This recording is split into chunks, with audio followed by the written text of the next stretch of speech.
যাবতীয় প্রধান অতিথি দুজনই অনুপস্থিত। স্যার তো খুব অসুস্থ, যার জন্য তোমাদের মাঝে আসতে পারেনি। তো যাই হোক, স্যারের জন্য তোমরা সবাই দোয়া করবা, আমরাও দোয়া করি। উপস্থিত আমার প্রিয় ছাত্রছাত্রীবৃন্দ, আমার প্রিয় সহকর্মী, শ্রদ্ধেয় টিচার, শিক্ষকবৃন্দকে সালাম জানাই। তো আমি খুব বেশি একটা কথা বলবো না, তোমাদের মাঝখানে একটা কথা বলবো, যেটা হচ্ছে তোমরা সামনে হচ্ছে তোমাদের মাঝখানে একটা স্বপ্ন থাকতে হবে। প্রত্যেকটা মানুষ একটা স্বপ্ন নিয়ে বাঁচে। তা আমি চাই তোমাদের এই স্বপ্নটা সবারই পূরণ হোক। সেটা হচ্ছে সবাই মানে একটা পাবলিক ইউনিভার্সিটির জন্য একটা ভালোভাবে একটা প্রস্তুতি যাতে নিতে পারো।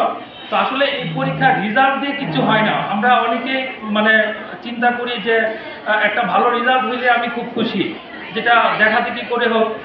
এবং স্কুল এবং কলেজের শিক্ষক শিক্ষিকা, প্রধান অতিথি,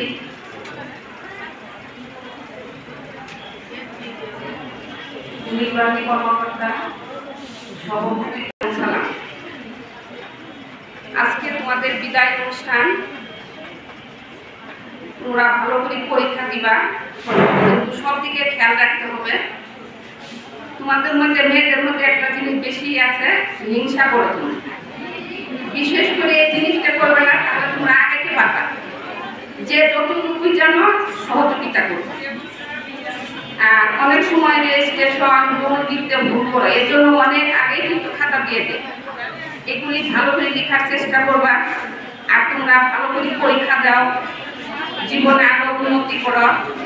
আমার উপস্থিত হওয়ার কথা ছিল প্রধান অতিথি হিসেবে ইসলামপুর এর সুযোগ্য উপজেলা নির্বাহী অফিসার জনাব তৌহিদুর রহমান মহোদয়।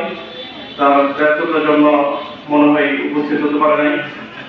অত্র প্রতিষ্ঠানের সম্মানিত ভারপ্রাপ্ত অধ্যক্ষ মোহাম্মদ নজরুল ইসলাম, উনি অসুস্থতার জন্য আমাদের এই বিদায় সংবর্ধনা অনুষ্ঠানে উপস্থিত হতে পারে নাই। তার জন্য সবাই তোমরা দোয়া করবেন যেন দ্রুত সুস্থতার দিকে এগিয়ে যায়।